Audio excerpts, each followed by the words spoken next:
All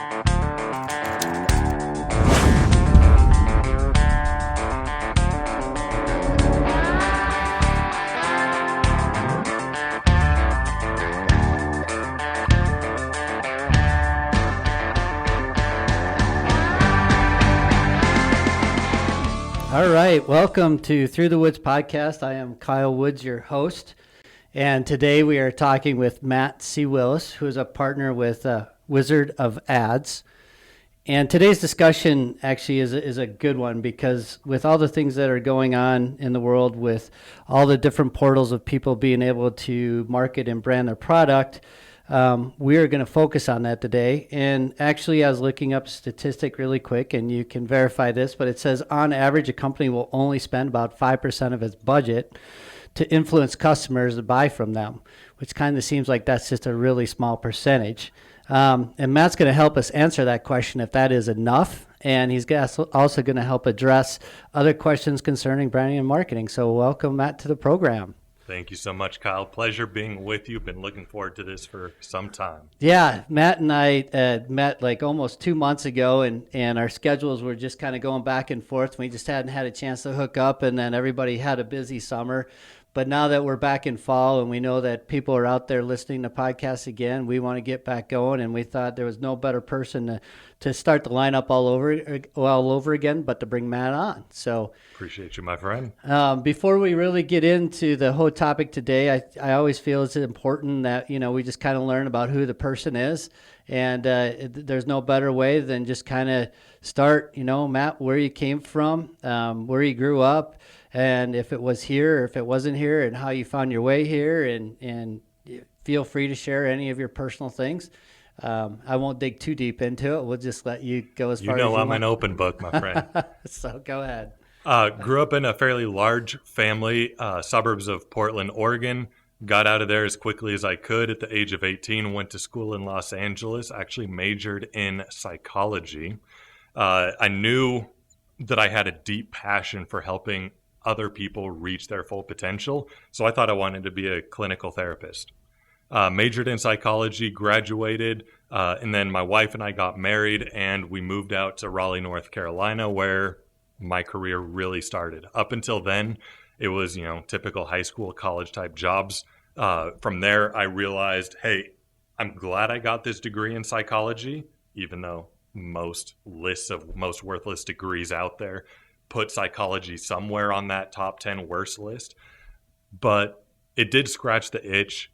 And as I went into what would be a 9-year career in sales and strategizing with business owners and executives, it ended up being actually very helpful, understanding what motivates people, what influences people, what makes people tick, also what frustrates people, and how can we use, whether it's our software, to help solve problems for them.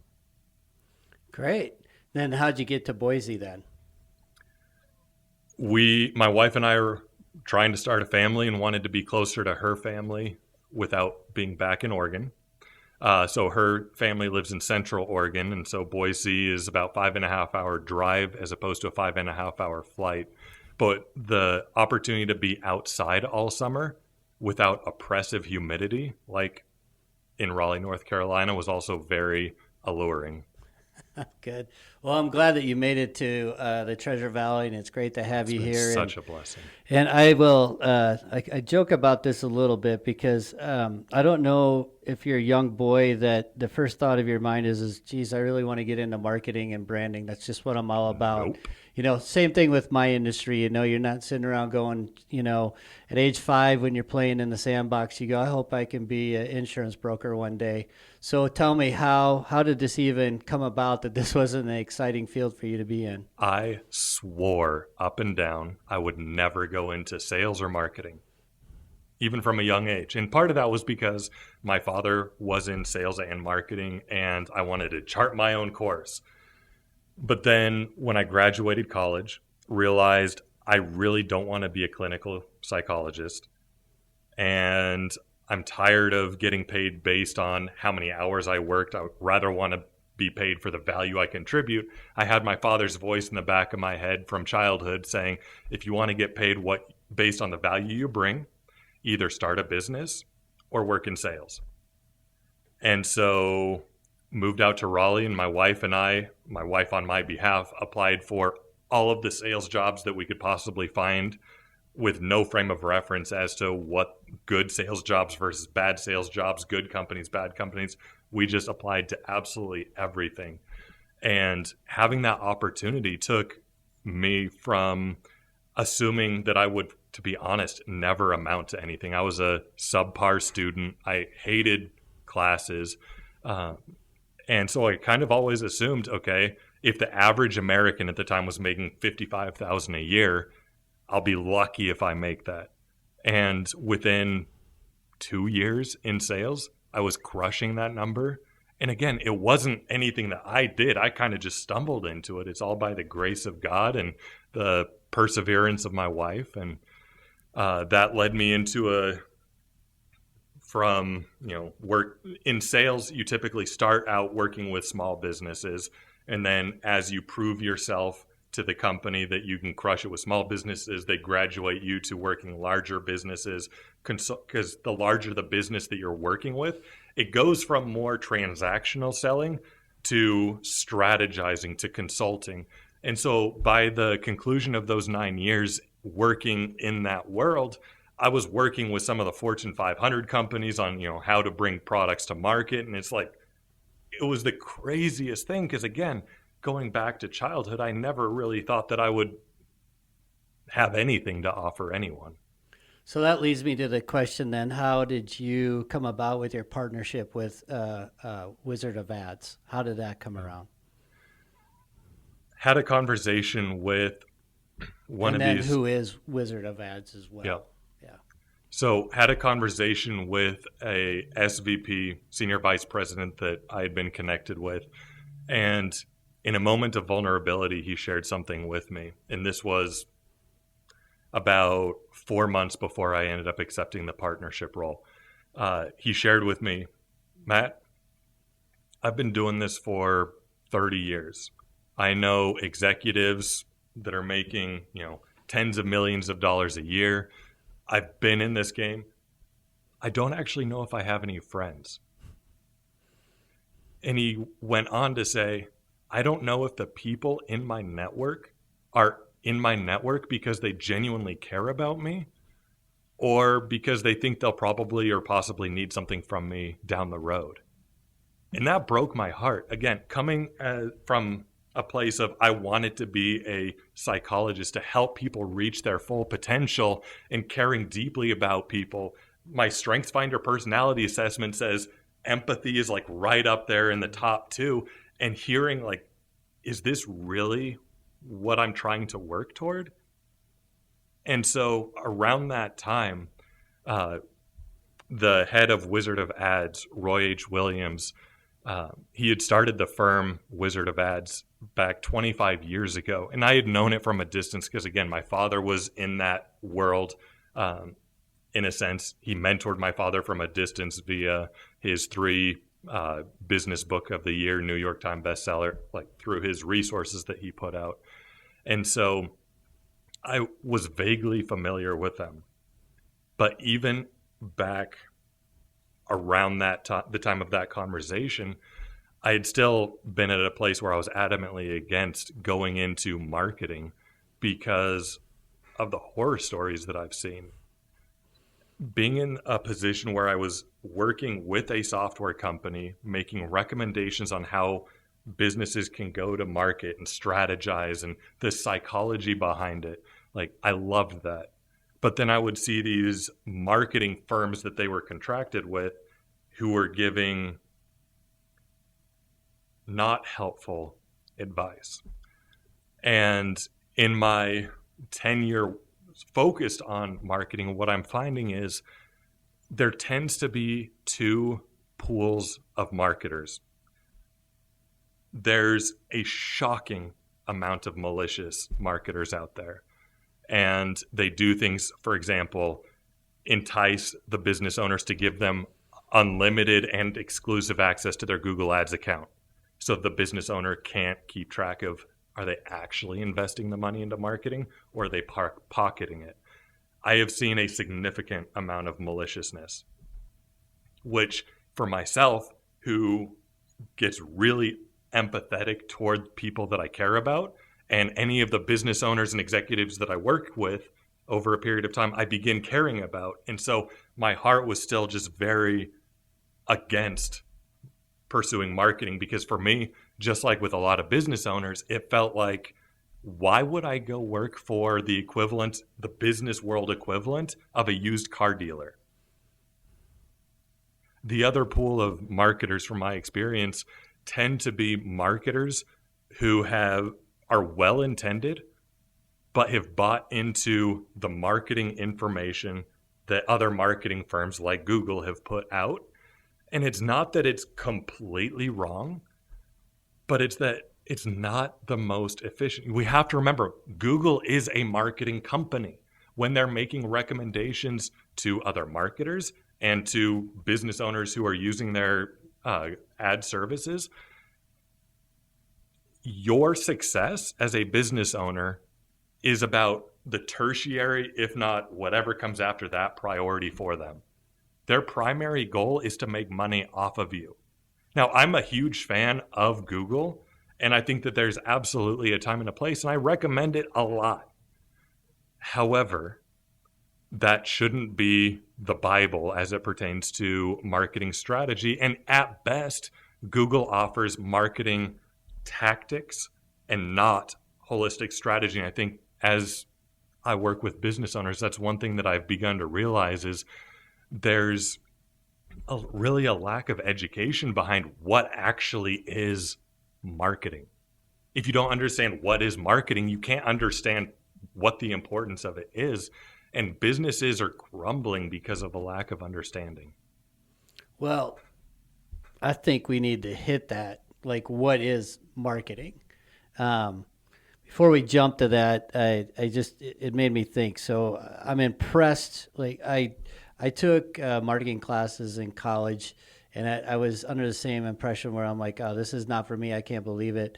But the one story that I remember out of everything, and I mean, this is over 30 years ago, is the Nordstrom story about the Levi pants. Mm-hmm. And I don't know if everybody got taught that story. I just thought that was an amazing story because it basically took one specific brand of Levi.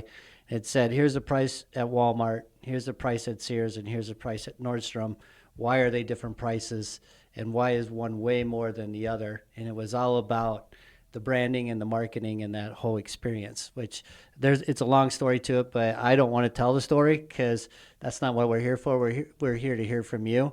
So I guess the first thing is let's just break down marketing. Just what is it? And your story will tie into my definition of marketing, which is any engagement that a customer or potential customer has with your brand is marketing. So it's not just about what products are you selling, though that's part of it. It's not just about what channels are you marketing on.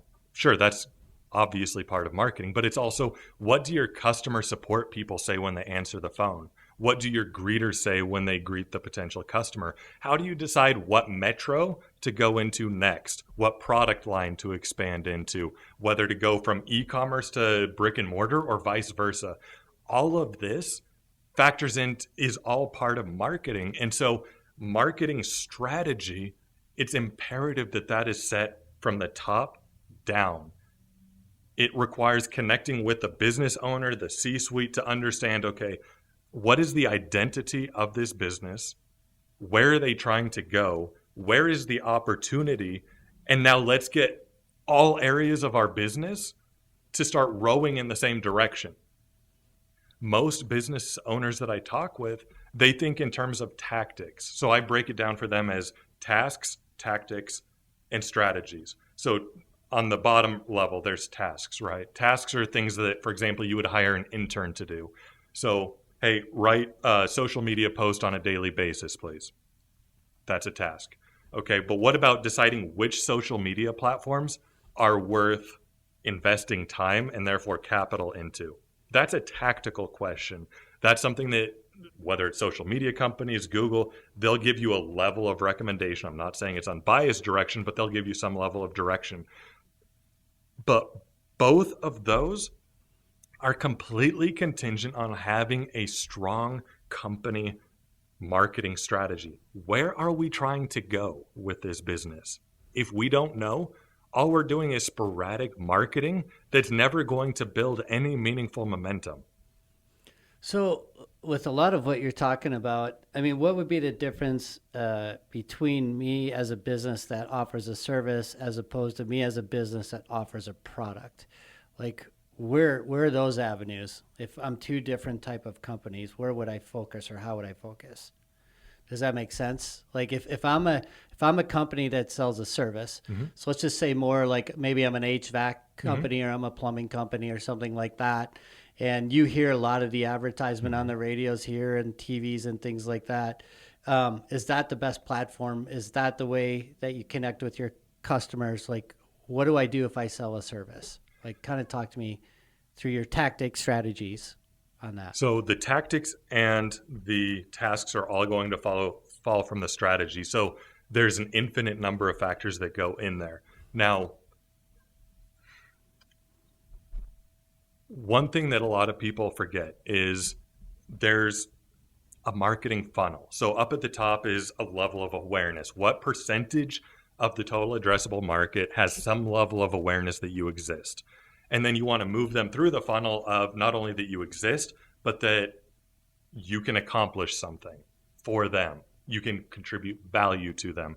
Not only that, there are a lot of competitors out there who do the exact same thing. So a part of what you want to do in that funnel is how do you become significant to a potential buyer? And that's one of the things that so many business owners or marketers forget. How do you become significant? And then at the bottom of the funnel is where sales happens. That's the how do you actually transact with the potential customer? Now, there's going to be different tried and true methods for marketing depending on where a potential customer is in that funnel. So the name of the game tends to be, for top of funnel awareness, how can we reach the most people effectively for the lowest cost? So we have a bent toward mass media. Now, a lot of people will say mass media is dead. Trust me, I've been there. I've worked with a number of e-commerce businesses, and mass media, traditional media is completely like, that's so yesteryear. However, one of the challenges that so many marketers face is, again, when they get their data from Google, obviously Google wants you to spend money digitally because one way or another they're getting money from it. What we have found through Nielsen's ratings, which effectively what they did was they actually recorded people who are willing participants to track audio signals while they're going about their day-to-day life. And what they found was that via mass media, you can actually reach about 50% of any given market between the ages of 18 and 65. Now, one thing that mass media is significantly better at than really any digital channel for marketing is actually building that connection, becoming meaningful. Anyone can put up a Google ad saying, hey, sign up with me. I'm a service-based business and can do what you're doing. People don't necessarily, like, that's table stakes.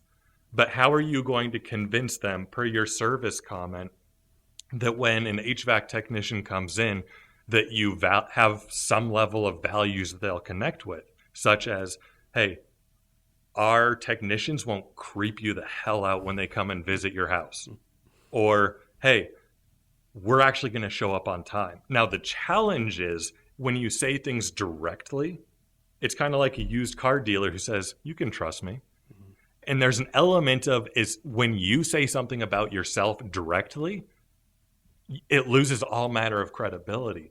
And that's where the message is so imperative.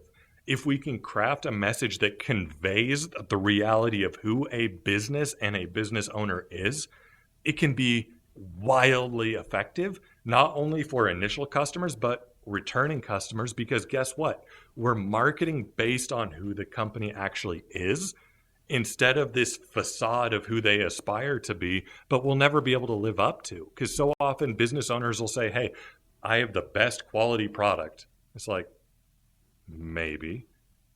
What happens if it breaks within the warranty period or within the time period that people expect? They're disappointed. What happens if your technician shows up 5 minutes late when you say that we're always on time? What happens when you say we always have a smile on our face and someone just lost someone in their family and they're really struggling? When you set these thresholds of expectations in the customers and you say it directly, you have nowhere to go but down in the perception of the customer, which is not the best way to get referrals, is through disappointment. And so part of crafting a compelling message, which again is typically best conveyed over mass media because you actually have time and attention to be able to convey it, is we want to use that time to build relationships, to help people realize, hey, there's a person behind this business. We have things that we care about. And if you care about those things too, we're happy to serve you. Well, that brings up a point. So if I'm a business and I mean, we're talking a lot about digital because you're going to have either Google reviews or other type of reviews. And we were in a situation that we had overpromised, and then all of a sudden, or people are just vindictive and they start writing these poor reviews. Can you come in and help a business turn that around, or is there a way to save that to get it going in the right direction again through a marketing platform? Marketing, whether it's myself or anyone else, cannot fix a failing business. So if the problem that is creating those bad Google reviews is endemic, no, there's nothing I or anyone else can do. Marketing is going to expedite the inevitable. We can strategize on how to fix things, but frankly, if a business owner is not willing to own up to mistakes, fix the problems, we frankly don't want to work with them. There are a lot of marketing firms out there that will. Most marketing firms will take any money from anyone who fogs up a mirror. That's not how we do business. Our priority is figuring out, okay, is this business owner someone of integrity? Now, if it's just a snafu issue, like someone promises, hey, we're going to have a live training, live streaming at 6 p.m. and there's a blackout in the city and it doesn't happen, absolutely, that's absolutely something that can be navigated through. But there's a big difference between endemic issue and a temporary issue. And the core thing at stake with an endemic issue is the business owner willing to own up to the issue and do what it takes to resolve it? Because we can help figure out how to resolve it. But if they are not willing to, we don't want to work with them. So that kind of leads to the question too, then, is like one of your biggest things I think I've heard you say is that it's how do you connect with your customer? So from a relational standpoint, how do you do that? I mean, with all the things that are going on, it's like today's mass media is like walking into a candy store, right? Mm-hmm. There's just so many bright colors. There's just so many things. So how do you get people to stop at your specific marketing and say that this relates to me? This is the company I want to work with, or this is the company I want to buy from. That's a phenomenal question. Do you remember a few years back when, I forget what, I think it was a pest control company, bought an ad during the Super Bowl and had roaches running across the screen and freaked everyone out? You remember that? I don't. Okay. So they did that, and then they got a couple of lawsuits because people were, throwing stuff at the TV and breaking them. And it's the same kind of thing if you were to have some kind of an ad which started with screeching car tires. Now, a lot of people who listen to mass media, like the radio, listen in the car. That's not a good idea. Why? Because marketing is really about two things. It's about awareness, and it's about what value are you connecting to that. So yes, you are getting their attention, you're getting awareness, but you're leaving a bad taste in their mouth. They're not going to want to do business with you. So what we have found is we'll use the term either entertainment or seduction, because what you need to do is you need to recognize nobody cares about your business until they do. So how do you make them care? Well, you start out by offering them something. typically in the form of entertainment. How can we craft a message, whether it's on radio, whether it's on TV, whether it's OTT, whatever format it is? How do you create marketing that is entertaining enough that someone will voluntarily give their attention away from the kids yelling in the back seat or thinking about the stressful meeting they have come up, and will voluntarily give you their attention? And then how can you leave them feeling good about who you genuinely are? That's the secret sauce. Now, I am not a writer. We have over 50 writers on our team of partners. And so I wouldn't get into the weeds as far as like how to craft masterful copy, because for every business owner I work with, I have someone who has studied how to connect with people via the written word, how to write ads in a compelling yet engaging way. And so that's really their cup of tea, but it's of vital importance because you flip on the TV, you flip on the radio, you flip on, nobody cares about any of the marketing that people are doing because it's all about the business. Again, nobody cares about your business until you have gotten their attention and they have grown some level of affinity for you.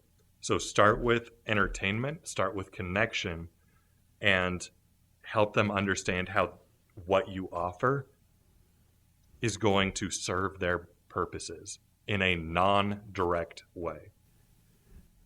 My next question with that is, we talk about digital a lot. What is traditional marketing anymore? I mean, what is that? It seems like that's a lost, it's almost like a dinosaur of sort. So, which honestly can be good things that come back because there's a certain generation that understands that or appreciates that. So how do you define traditional marketing?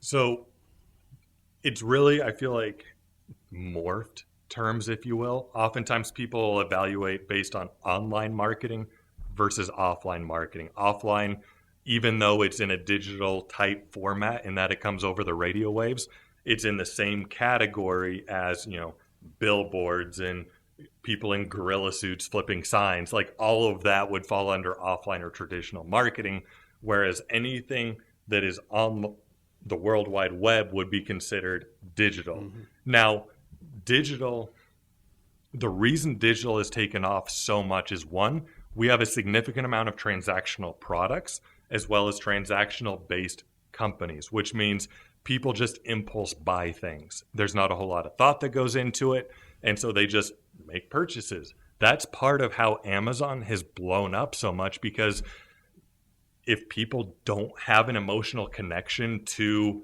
whatever kind of a competitor that Amazon has, then they're just going to go with Amazon because the convenience beats it out. And so one challenge arises when marketing people or when business owners believe all of the marketing that I need is in an online format. And it's like, okay, what are you doing for marketing? And what you'll find is they're capturing people at the very last minute, right before they're going to type in, hey, luxury sofa, and then a color, right? And then they're going to look at, the Google Shopping tab. But by that point, in order to capture that lead away from wherever Google wants to send it, which Google will charge a premium, you're going to have to pay a premium to to capture those AdWords. And it's going to be the highest price per customer, price per transaction you can possibly imagine, because people are so obsessed with capturing leads at the last minute because they love the direct cause and effect. It's like a slot machine. We'll oftentimes, when it comes to digital, especially with Google Ads, we'll refer to it as, pay per crack instead of pay per click, because there's such an addictive tendency, like pulling a slot machine, where it's like, okay, if I put $150, how much can I get back out? I'm not saying don't do Google Ads, but the goal of traditional media, mass media, top of funnel marketing, however you want to position it, is to get people, instead of typing in luxury sofa, red, instead you want them to go to you first. For example, Veterans Plumbing, it's a local company. When we first moved out here, we we had 0 contacts. And so I went on Yelp, connected with a bunch of folks about some plumbing needs that we had, and found Veterans Plumbing via Yelp. I have never in the last 2 years looked up another plumber in the valley again. Why? Because they built brand connection with me, which means no longer are they giving money to Yelp for my click or for my inquiry. And it's the same thing, whether it's local service ads, regardless of what it is, you're paying a premium to capture them at the last second. Whereas if we can build a relationship with a potential customer before they need what you offer, you'll become the person, the business that they think of first and think of best when they're ready to purchase. And you won't have to pay the high transaction fee that is Google, that is digital. Again, I'm not saying don't do digital. I'm saying use digital to capture a portion of the leads, but work with the non-digital stuff to try to get your cost per conversion down as much as possible. Thereby, you can run the most efficient and effective lean marketing budget that you possibly can. Well, I mean, everybody's so entrenched in their phones, right? Mm-hmm. I don't know. I feel like that's where the majority of people are seeing advertisements for things. And, you know, we've kind of moved into almost kind of a trustless society because there's just so many ways to manipulate even the reviews. There's a way to manipulate where some company says, I'll pay, 45 people to give me 5-star reviews. And then, the way you purchase products more than anything is that you're looking at the customer reviews and whether it's 5-star or not. And then you go look at the reviews and you read the reviews, and some of them you can tell are canned or not. So it's just, how do people trust marketing anymore too, if you're the purchaser or the buyer out there? And that's why it's all about building a relationship. Like, that's the problem so many companies make with social media, is they decide, you know what, we're going to invest in social media because, like you said, people are on their phone all the time, like 4 hours a day, which is mind-boggling. So let's invest on social media. Let's advertise on social media. The problem is, it's in the term. Social media people go to because of the social component. People follow businesses because they want to feel like they're part of a tribe. They want to connect with a business. Now, when businesses create a social media profile and their social media profile is littered with products or littered with promotions, you're going to lose followers very quickly. And you're certainly not going to gain any, because that's not why people go on social media. People go on social media to connect with people because they want to feel things. And so that is one way. It's a long-term play, just like any form of brand building marketing is. Social media can be a really strong option for people who want to capture those who are glued to their phone, spend a lot of time on social media, but it cannot be primarily about transacting. It can't be about deals, sales, products, etc. It has to be about who is the business on a personalized level. Showing behind the scenes, what is it like in the warehouse, connecting with personalities, helping people to contextualize how they are similar to the customer. Like, people buy from people, and the more we can personalize the businesses, the more relationship, and therefore the more trust is going to happen. And part of that also comes from adding a level of vulnerability into it. If someone is not willing to be vulnerable, we have it all together. Why would you trust them? They're not leading with vulnerability, which is a prerequisite to have any meaningfully deep relationship. So today's buyer is maybe one of two things: impulsive, which is then cheap, potentially, or relational.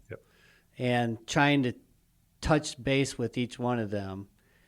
Can you just kind of give us an example of one of your clients you've worked with? Obviously, don't name your client, but just give us an example of someone called you and their problem was what, and your solution was what? Well, I want to go back real quick to, you're right from a transactional versus a relational customer standpoint. You're spot on that people approach a business or a potential purchase coming from a different mindset. However, that can change incredibly rapidly. I know a lot of people, for example, that not only changes on an individual level, but also based on the purchase. So, for example, one of our clients, big time executive, private jet, lives in Austin, and he was going with his family, flying with his family on his private jet for the weekend up to Vail, Colorado for a skiing retreat. His wife comes in with the groceries, and he's like, "What are you doing? Why are you bringing groceries? We're going up to Vail." Her response is, "Yeah, but have you seen the price of groceries in Vail?" And that's just startling to me. Like, this family who, they're also obviously consumers, as we all are, they're willing to spend hundreds of thousands on, the fuel and everything that goes into flying your own private jet, not to mention the cost of the jet itself. Yeah. And yet you're worried about, say, 150% markup on groceries for a weekend. And so one mistake that we oftentimes have is thinking that really wealthy people are relational and really unwealthy people are very it's like, no. There's stingy people, and there are people who will pay full price for things on both ends of the spectrum, right? It's fascinating. Again, yeah, the psychology degree, like, it's fascinating to me, understanding how people operate and how products or services can connect to people's innermost needs. Well, it's the principle of it. I mean, that was the big piece that I heard there. Yeah. Is that why should I when I can do this? But then I can spend on this extra stuff if that's what I have. So, and we all have those things. That's the emotional side that you're touching base on. So, is there a difference between branding and marketing? Like, what is branding and how does that relate to marketing? What kind of, because we just didn't touch on that, but I want to try to do that. It's a funny question because you're asking a difference in terms. You're asking the denotation of brand and the denotation of marketing. So at the top of the podcast, we talked about what is marketing. It's not just a department. Like Packard from Hewlett-Packard said, marketing is too important to be left to the marketing department. And what I'm proposing is it's everything that relates to a customer's interaction with your brand or a potential customer. Now, brand, if we look back at the origin of branding, what was it? It was stamping onto a cow, typically, that this cow belongs to you. Now, we see the same kind of thing, if you're buying food at the grocery store, even if it's produce. Everything has a batch number, everything has a brand from what farm it came from, in large part because they want to be able to track down if there's outbreak of whatever kind of disease stemming from the food, right? That's how it started, was ascribing a product to an owner. Then people began to realize, okay, well, if these cattle all have a really funny taste to it, I think they're eating something bad in that field, all of a sudden you have an emotion that's tied to it or an implication tied to that brand. And so very quickly it changed from it's simply a mark of ownership to this is something that can actually be leveraged. Now, a lot of business owners don't understand either the importance of understanding and building your brand, or they don't understand how to do it because it takes time. Just like any relationship, you typically wouldn't approach a woman and just propose on the first date or the second date or the third date. It takes time to develop a level of trust, familiarity, and it's the same thing with developing a brand. That's the difference between transactional versus brand building. So with brand, it's all about playing the long game, incremental growth over time with compounding interest. Whereas transactional sales, for example, posting on Google Ads, you can hope that they'll return as a customer, but there's not going to be per se incremental growth over time. And it's also going to be significantly more expensive than the brand building route. So typically we'll recommend our clients, if we're weaning them off of a marketing budget that's 100% going to Google, to kind of block every digital form of advertising into one word. We'll typically wean them onto a good healthy diet of brand building in addition. So with the ultimate goal of getting somewhere in the range of 60% of the marketing budget going toward brand building, which again is going to give you compounding interest and drive your cost per conversion down substantially. And then 40%, yes, we'll leave in the transactional bucket of capturing leads when they're in the moment ready to go. Okay. And there's a number of variables, but that's generally speaking where our target is. And this is going to kind of lead to my last piece, which, you know, the favorite thing today is AI. Mm-hmm. And we love to use AI for many things. And honestly, I've started exploring with it too. It's pretty amazing what it kicks back to you when you ask the questions. So then tell me, why would I want to hire someone like you if I feel like AI can accomplish the same thing for me? So just distinguish yourself between people's belief in AI and actually a difference between what real people do. AI is fascinating, and it has its time and places, just like with Google. It's imperative that we understand where those times and places are. And so that's part of why I'm thankful that we started out by talking about strategy, tactics, and tasks, because right now, those tasks that are largely intern level assignments, with a little massaging, AI can do those tasks. Now, strategy requires a deep understanding of who the business owner is, who the executives are, the direction of the business, making calculated recommendations based on green space, based on population, based on current competition in given markets. There are a number of different facets, all of which the math is going to change based on the previously established brand, customer base, etc. So there's way too many computations that go into it, as well as we've talked about a significant amount today, an emotional connection. So we focus on the strategy at our firm. We'll sometimes consult on the tactics. We will never touch the tasks. AI is phenomenal at helping you at least get a blog started, getting a social media post started, and you can just kind of massage it into shape. AI really struggles with even the tactics level. It can give you interesting insights, but it's not great at contextualizing it for a given business. So that's where AI fits now. I'm by no means opposed to it. I think it's absolutely fascinating, but I think if we understand the importance of marketing, and if I may, every business is a marketing business. Jewelry businesses are not jewelry businesses. They are marketing businesses who sell jewelry. And the reason I put that imperative in there is if you are not effective at marketing whatever it is that you're selling, you're going under. Your operations, your culture, none of that matters because you're going under. Whereas if you excel at marketing strategy and crushing it with the product or service that you currently have, all of a sudden you can invest upstream or downstream.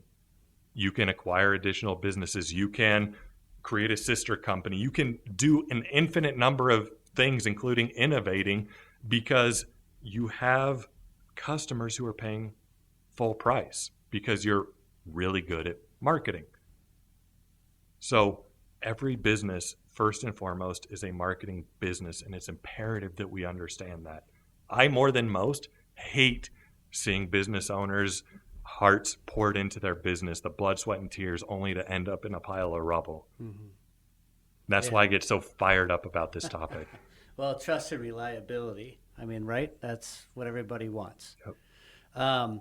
Is there anything else before we wrap this up that you would like to discuss that I haven't really hit on? Or is there a message out there that you want to tell people? And then lastly, what type of business should look you up? We are not limited based on industries. We're not limited based on types of marketing. Our focus is first and foremost on working with business owners of integrity and courage who we have the confidence that their operations can support growing typically around 4x over 3 years.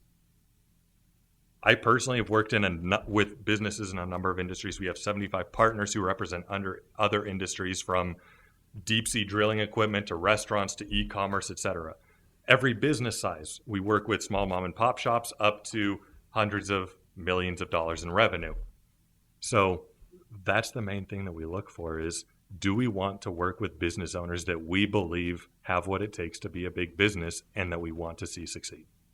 And then lastly, how can they find you? I'm on LinkedIn, as well as my website is mattcwillis.com. Perfect. And then we'll make sure that we post that for you as well. So Matt, thank you for your time. Thank you for the information. And that's just a whole different level of branding and marketing in a world that has bright colors everywhere.